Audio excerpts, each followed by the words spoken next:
It's a good day to have a good day. Hello, everybody. My name's Cece Ray. Thanks for joining me here at Break the Dish, where we break the news and dish out the tea. We are getting to recap Real Housewives of Salt Lake City Reunion Part 2. Wow. That's what I'm saying. I mean, it was a lot. It was a lot. But before we get into it, you know what to do. Make sure you like, subscribe, hit that notification bell, because here we break the dish.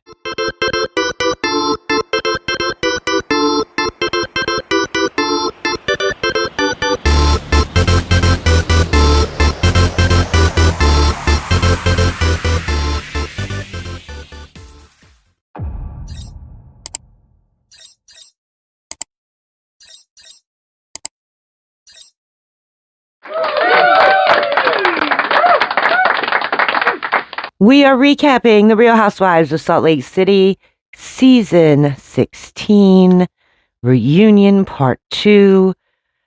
Oh boy, hold on. This is something else. So we are picking up exactly where we left off, and that is when Angie got out the scroll. She's describing it. It's in a lovely,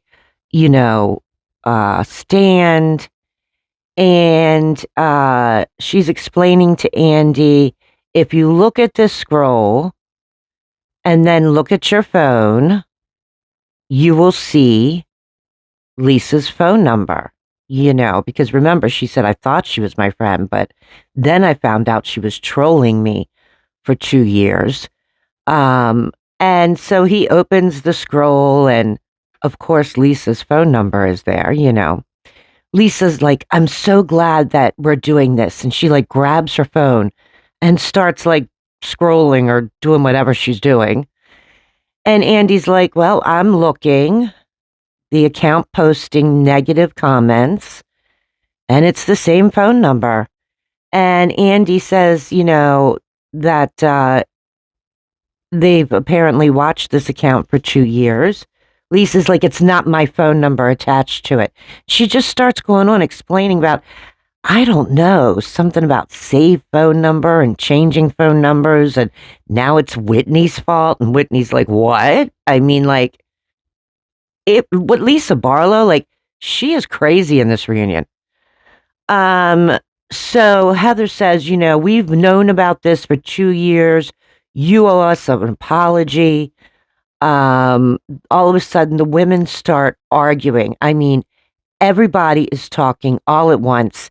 You can't follow it whatsoever. I mean, I'm like, what did she say? What did she say? Like, it was crazy, to the point that Andy just got up and left. And then he's standing, where the cameras are, and the women are like, we're sorry, Andy. Come back, Andy. Heather's like, we're sorry, Daddy Andy.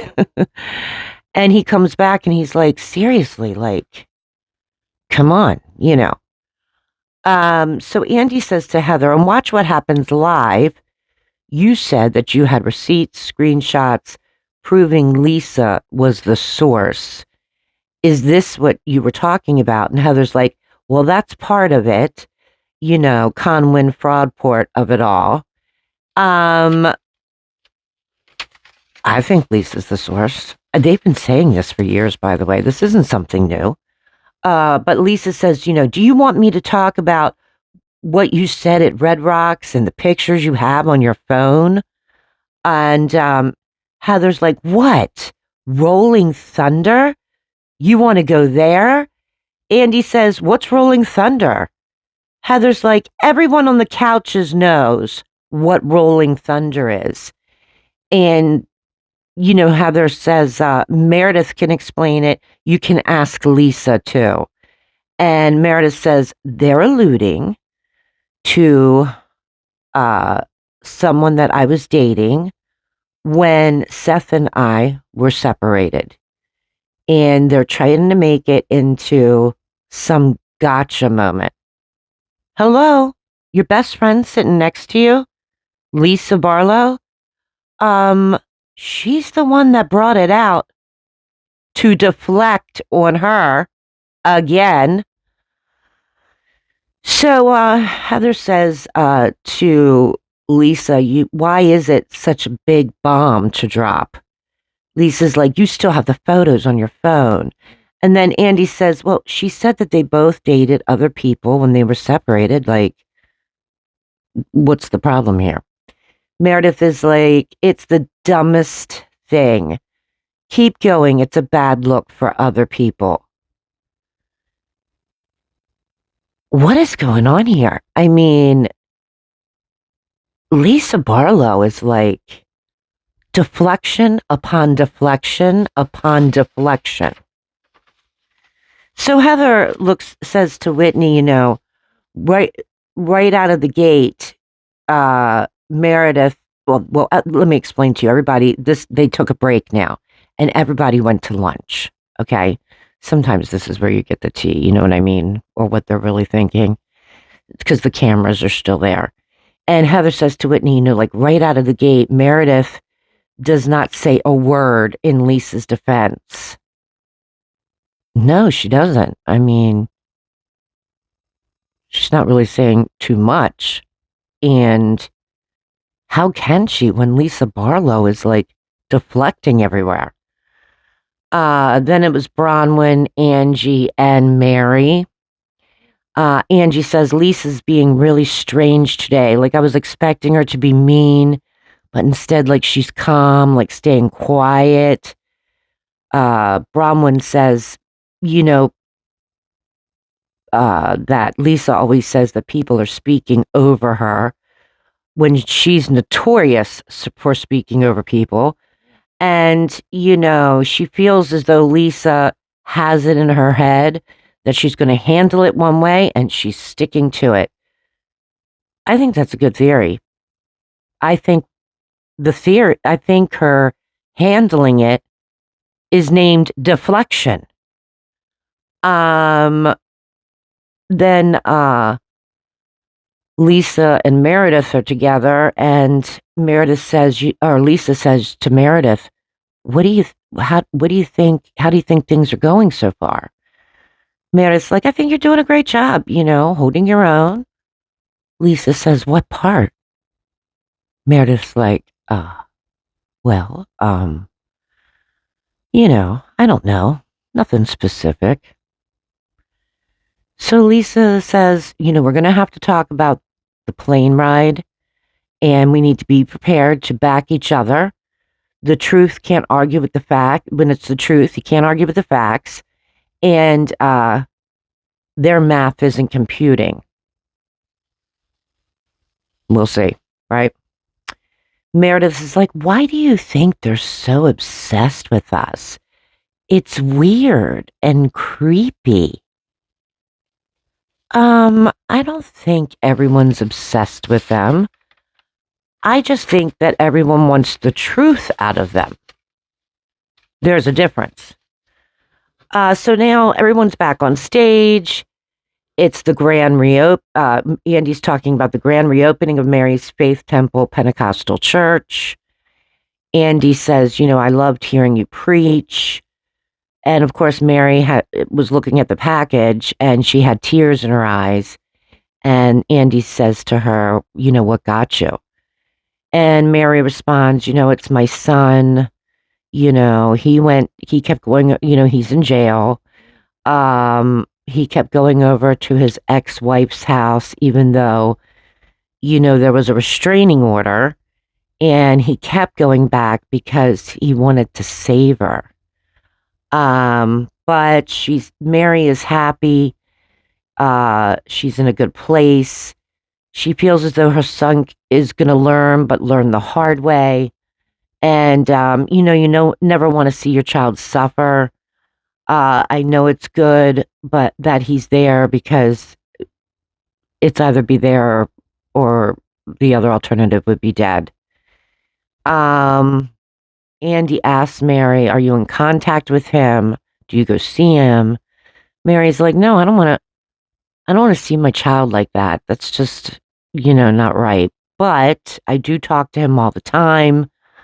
Most of the time I'm preaching to him. And, you know, she's basically hoping that this is like a scared straight moment for him. Rob Sr. is in touch with his son. Mary said, matter of fact, he was asking for books. Rob Sr. was going to send him books. And then Mary turns around to Heather and says, maybe I'll send him your book. Heather's like, I can send him a book. That's not a problem. And Andy says to Mary, asks Mary, did you read Heather's book? Of course she didn't. But Andy's like, there's a chapter in there of you. Mary's like, oh, really?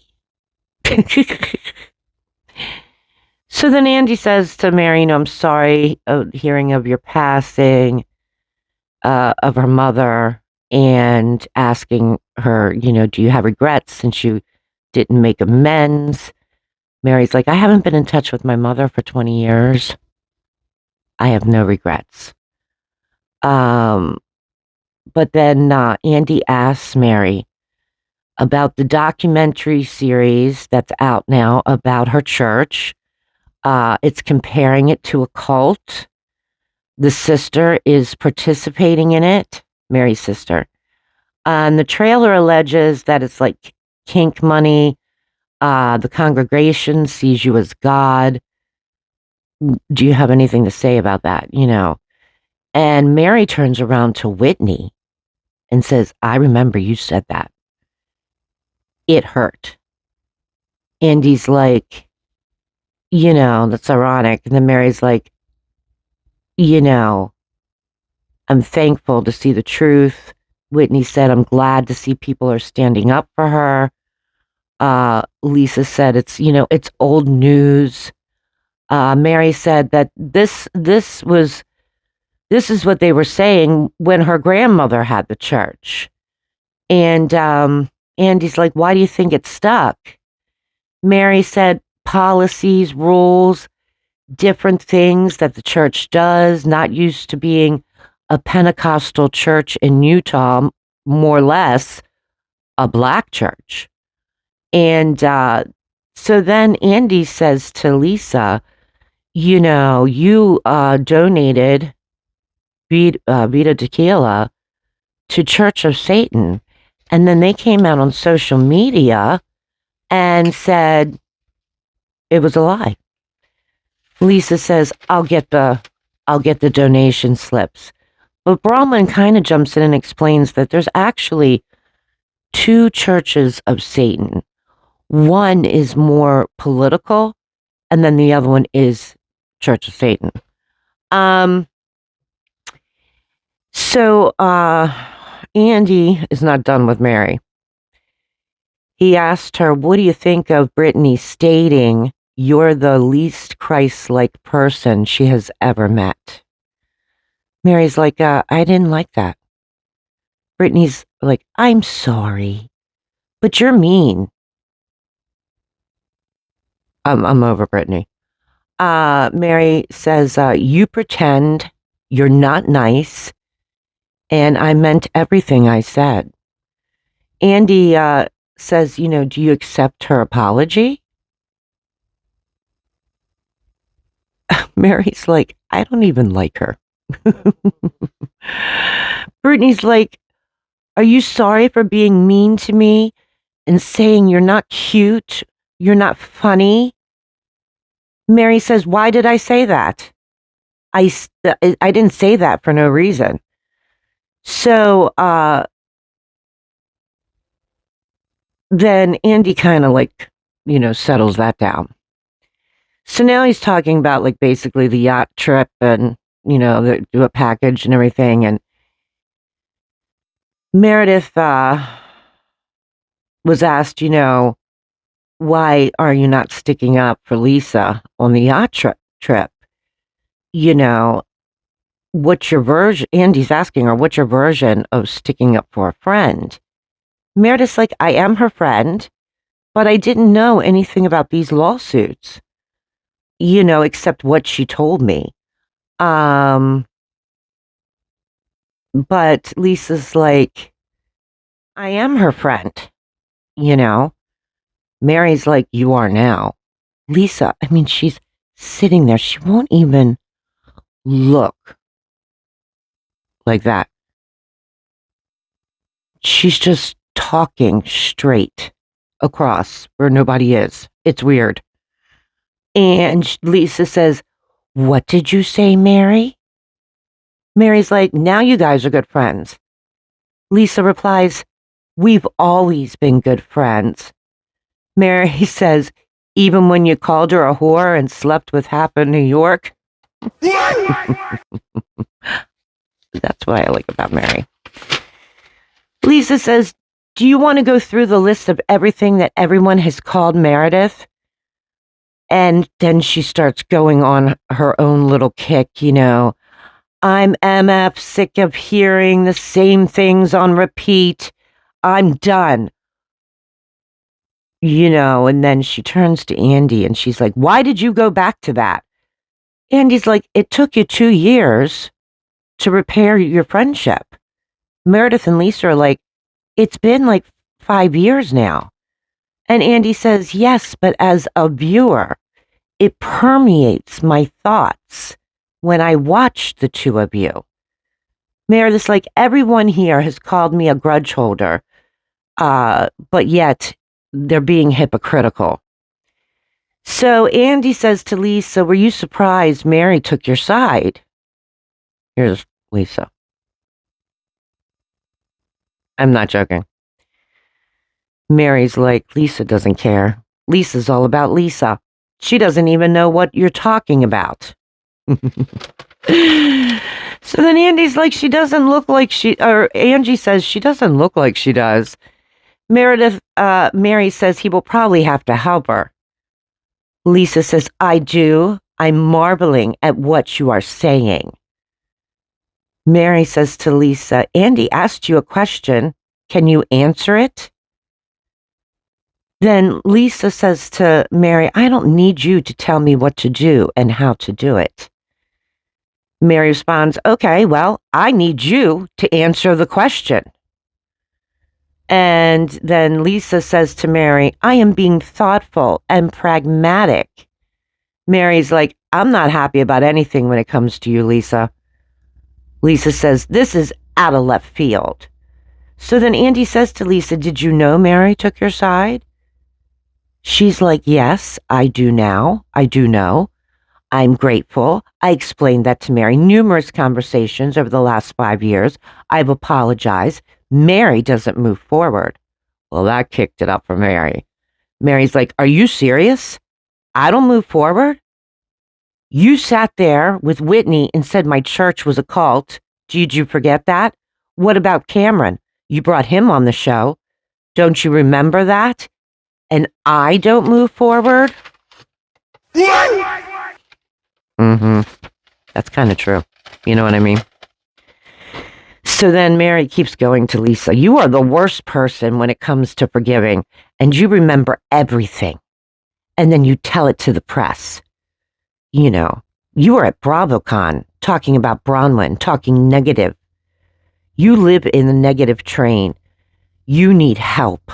I'm just trying to help you. Lisa says, I don't need help. Mary's like, you are dark. Lisa says, I'm resolved. I'm good. So then Andy kind of settles that down, and then he starts, bringing on the next package where everyone left the rough seas to a rough flight. There was no footage, which we know, which left everyone not being able to disengage, showing how Unicorn went overboard, talking about the plane ride, drug test cups. This was all in the package, so this is coming, right? So then Andy says to Meredith and Britani, where do you stand today? They both are like, there's nothing. So then Andy says to Britani, why did you bring up the TikTok about Seth? Britani says, I think it's important to tell, be a girl's girl. I sipped a little tequila and I was told that I was like an alcoholic. So it was shady to bring up the TikTok, but you still have not admitted anything you did wrong. She's looking at Meredith. You hurt my feelings. You gave some stupid dumbass apology I've ever heard. So then Lisa says to Meredith, she's leaving a lot out. Britani then says to Meredith, you talk about me to each other, whatever. Andy says, does anyone believe the alleged TikTok? Everyone's like, no. But there's Britani. Yes. Then Meredith says to Britani, your intention was to hurt me. And Bronwyn says, marriage is brought up all the time with everybody, and it's never nice. Not saying what she did was right, but the rest of us don't flip out. Meredith says, Angie had a flip out for 2 years over her marriage. Bronwyn's like, my marriage has been talked about. You didn't see me look at this TikTok. You didn't, said, you said, firsthand that this happened, didn't throw crap. I didn't bully anybody. I didn't lose my mind, allegedly. Meredith's like, didn't bully anybody either. Britani says, you can feel what you do with those feelings. It's up to the person.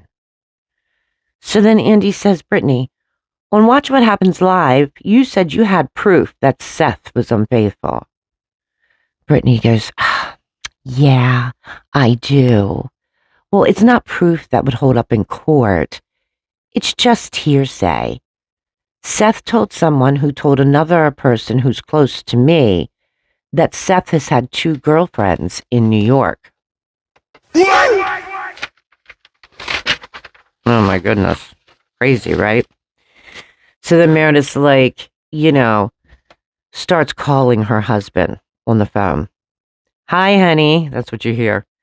Lisa says, grabs the phone and she starts to talk.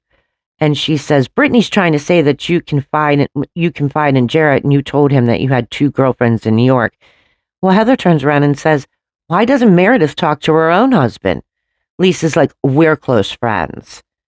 And then Meredith's saying something to Seth. Lisa says, let's talk about all the other things that Jarrett has said. That and she's looking at Brahman like, your husband going to Dubai. Then then Bronwyn says, I heard you told her to make sure you bring it up on camera. Lisa said he brought it up at Amy's party. And then you're watching the footage of Amy's party, even though Jarrett's like, I don't want to tell. Oh, don't make me tell. Oh, okay, I'll tell. It was one of those things. So Britani's like, can you see, Meredith, when it comes to her husband, like has seizures. This is another package that they're showing. Remember when Bronwyn and Meredith went in the dressing room? That's, I think, what she's talking about. I mean, Britani went into the dressing room and Bronwyn was standing outside and Britani was telling her this. And then Britani goes on to say, my daughter has seizures. When I see Meredith start saying, you're vile, you're disgusting, you're a disgusting human being, it triggers me. Meredith's like, she's a walking trigger. Britani says, it was a terrible joke. I'm sorry, but it also triggered me too. Girl, let me explain something to you. Ditzy Britzy. Ditzy Britani. That is not a seizure. My daughter's epileptic. For anyone who has a seizure disorder, you are absolutely offending them and how they have to live their life. That is not a seizure, and you are not triggered, Britani. I just want to put that out there. That's all. But now, Bronwyn says, why did you, well, wait, Andy says to Brahman, why did you offer remember the unicorn, to Meredith, like as a sacrifice? And Brahman says, I really thought it was silly. Looking back, it was mean. It broke the voice box. The whole thing was just stupid to me. I know it hurts your feelings. I apologize. And apparently, Brahman actually chased Britani down and like around the marina, basically, and apologized to her. So Andy's like, why didn't anyone? So now they're talking about the plane ride, okay? And the number one question that Andy gets, most of the women have gotten, we've heard this a million times on social media, why didn't anyone record on the plane? Heather says, Whitney in the dressing room said to her that my biggest regret is not picking up my phone and recording it. And Heather's thinking, what kind of piece of shit person would record it? Is she calling Whitney a POS person? Meredith says to Whitney, that she kept calling her a piece of shit. We have seen this from Meredith before. Whitney. We have seen this from Meredith before, tolerating it till we get home. We knew why she was mad. It shifted in the flight. So everybody understood why Meredith was mad, but then I guess it kind of escalated. So the question also was, to Heather, like, you recorded in the bathroom when Lisa lost her $60,000 ring.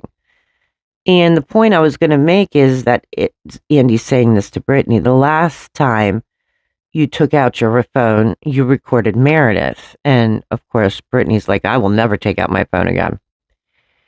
Heather just states, look, we just don't record each other. And then, Heather's saying, I understood why you were mad. It escalated. We were on your side. I don't know at what point it tipped. Then Meredith says to Heather, walking out of breakfast, I was shocked that I didn't have your support. Heather says, your ability to recall info when it serves you. Meredith's like, my feelings were hurt. I remember it. Heather says, do you recall what you were doing on the plane?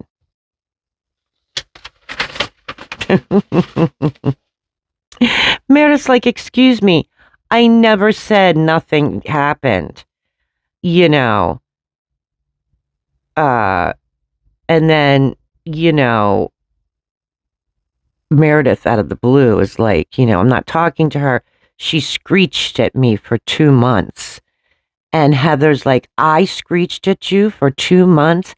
F you, Meredith. F you. I've never screeched at you. Friendship is over from this moment on. Meredith's like, I can't. Heather says, buckle up, Meredith. It's not going to be a fun ride. Lisa says, that sounds like a threat. Heather says, it is. Meredith says, that's very transparent of you. And then Mary says to Meredith, she's hurt. Heather says to Meredith, I've been your friend for 6 years. I've sat on shit, backed you up, vagina gate, rolling thunder, garbage whore, effed half of New York. She has kind of had her back. I have to say that. Meredith says to Heather, you didn't back me. I backed you on everything. This is the first time and Heather says, this is the first time that you have spoken up and used more than 10 words. Meredith says to Heather, I've had plenty to say. Okay. So then Andy says to Meredith, Heather has been supportive of you, or no, Angie says, Meredith has been supportive of you, even when you and I were not in a good place. She always spoke highly of you, had your back for years. really admired you. You know, she's been a great friend.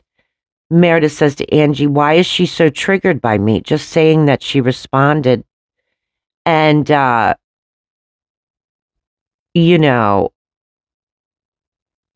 it was a little crazy. Heather says to Meredith, you said that I lied to you, when I had not lied. Remember when they were all, um, in that, I don't know what it was, like, it was Bronwyn's idea. She had it in a warehouse and everybody, like, it was supposed to be like a mimic of a replication of the Boston Tea Party, you know?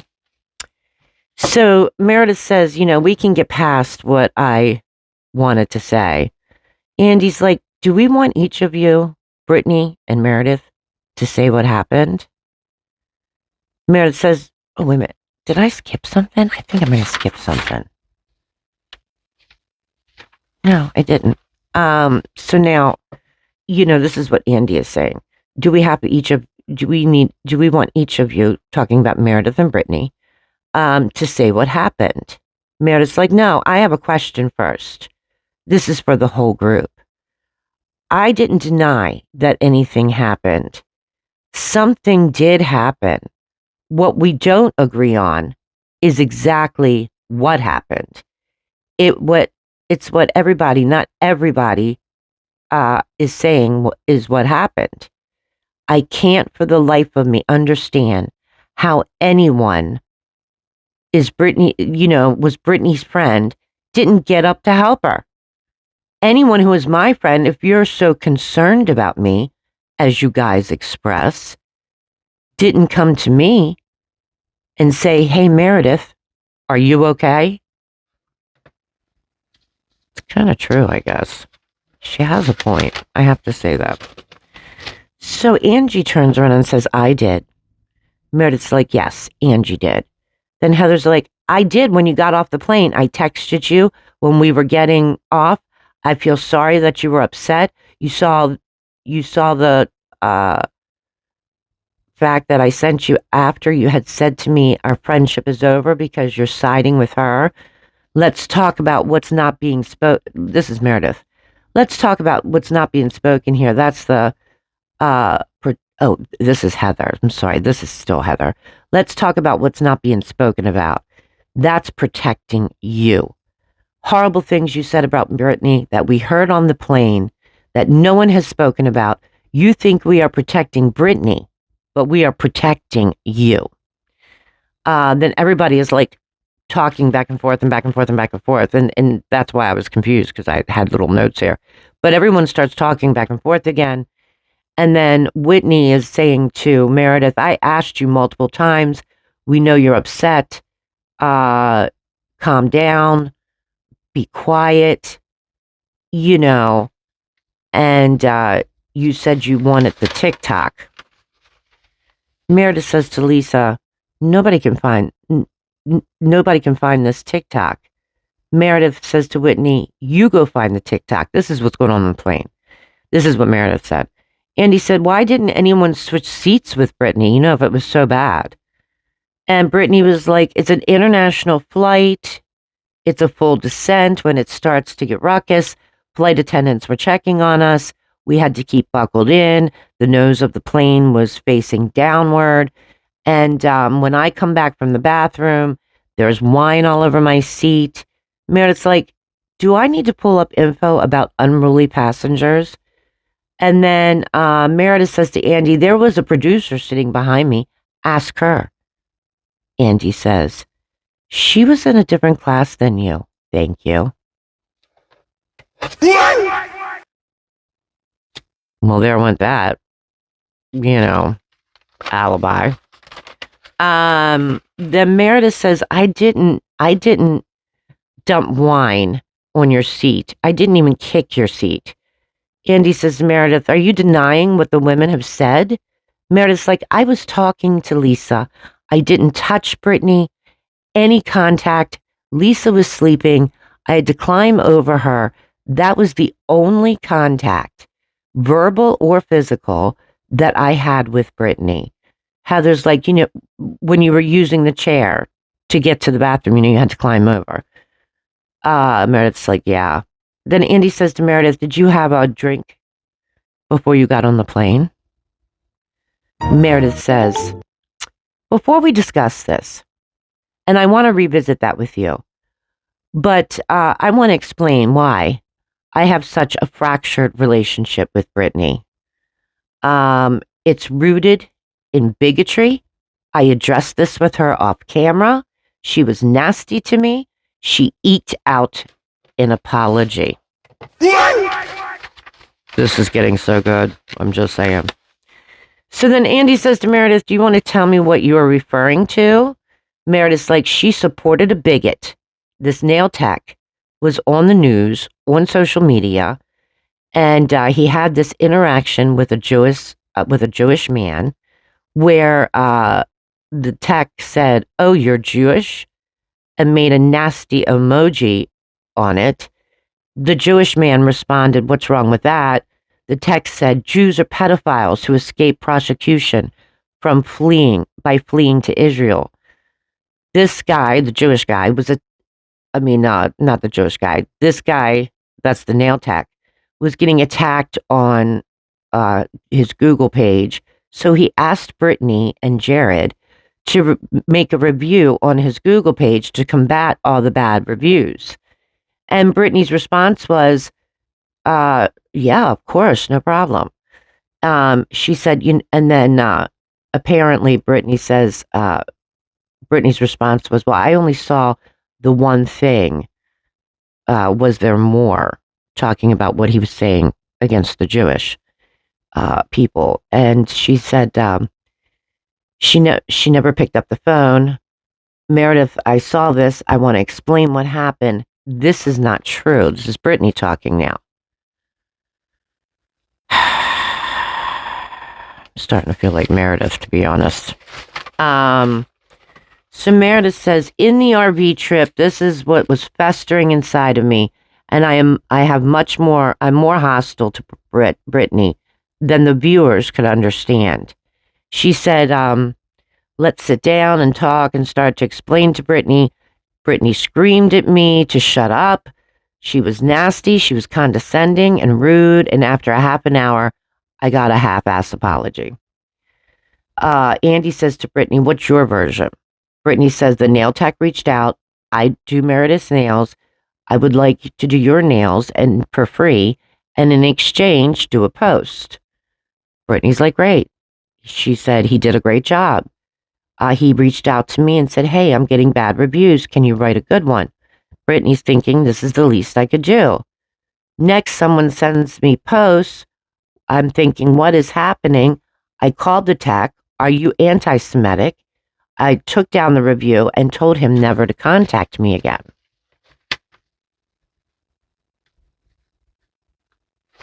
Okay, I could see that, but I don't think that's Meredith's point.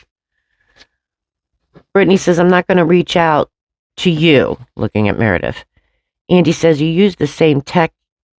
Well, she says, you use the same tech as me. You're just as guilty as me.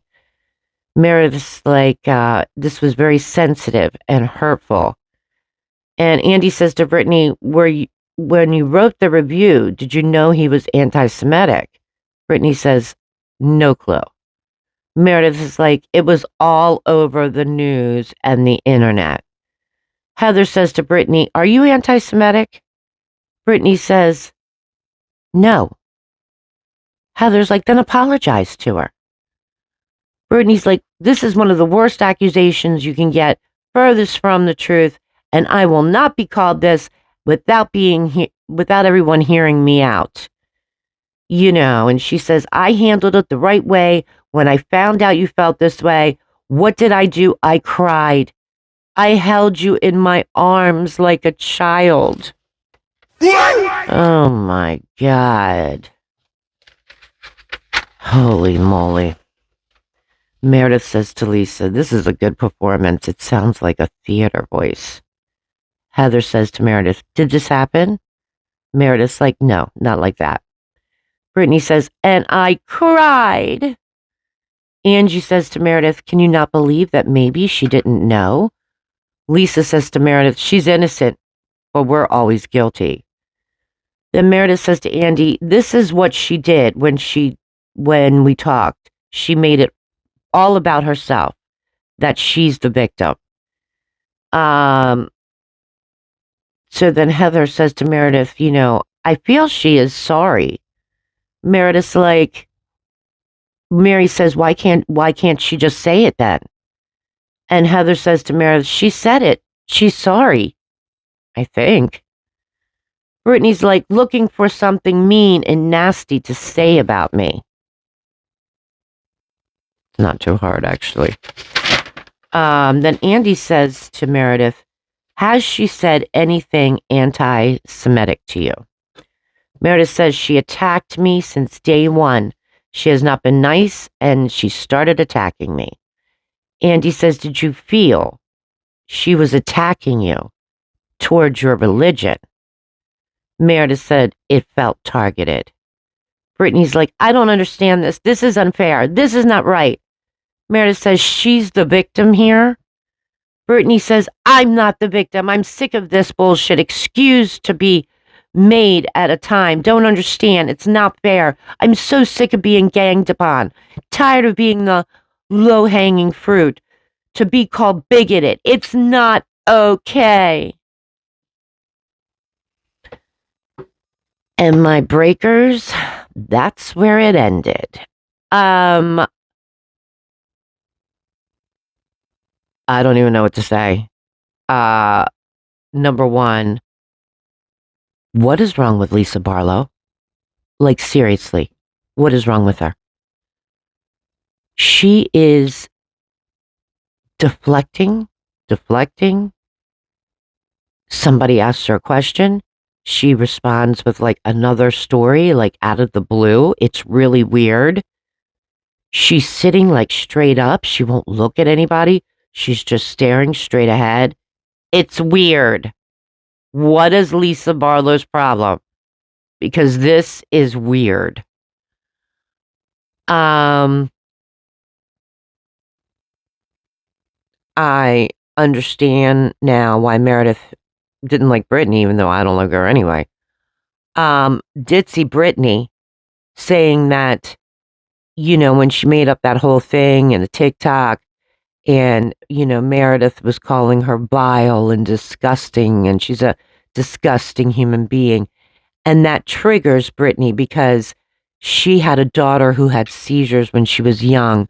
So even though, it was supposed to be a joke, it's still, and she's sorry for that, it still triggers her.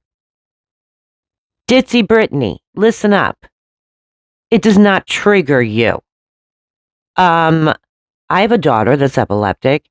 I know other people who have seizure disorders. Anybody who is living with any kind of seizure disorder, that is so offensive to say. So offensive. You wouldn't know what a seizure is, Ditzy Britani. So I'm pretty sure it didn't trigger you. I'm just saying. You can tell I don't like Britani. The rest of them weren't really talking. And what about Whitney? I feel like everyone's, including Heather, is kind of like shutting her down, not let her speak. Almost to protect her. Like, I don't know what's going on. Something weird is there. I can't put my finger on it. So that was the end of Reunion Part 2. We still have to get through Reunion Part 3. Do I still think it's going to kick off? Oh, yeah, of course. These ladies kick it off with each other. But I'm sure we're going to be talking about Bronwyn and her husband and how they're separated. That's going to be probably a big thing on the Reunion Part 3. And I have to have a little tea. Let's chat a second. So apparently, allegedly, Meredith is threatening to sue the cast for defamation of character. Mm-hmm. Can she do that? I don't know. I don't know if she can or not. Maybe she's just threatening it because she's tired of her mouth being everybody's name, her name, being in everybody's mouth. I have no idea, to be honest, but that's what I heard. It's true. So what did you think about this episode? They kicked it off. They were going back and forth, back and forth, back and forth to the point that Andy had to leave. I think it was good. You really, like I said, there's some things going on that I'm like, what is going on here? But I think it was good. It was entertaining. What did you think? Do you think that Meredith's telling the truth? Do you think Britani's telling the truth? What do you think about Lisa Barlow? You have to have some sort of opinion with that. So please leave your comments down below. Let's start a conversation. And before you do, you know what to do. Make sure you like, subscribe, hit that notification bell, because here we break the dish.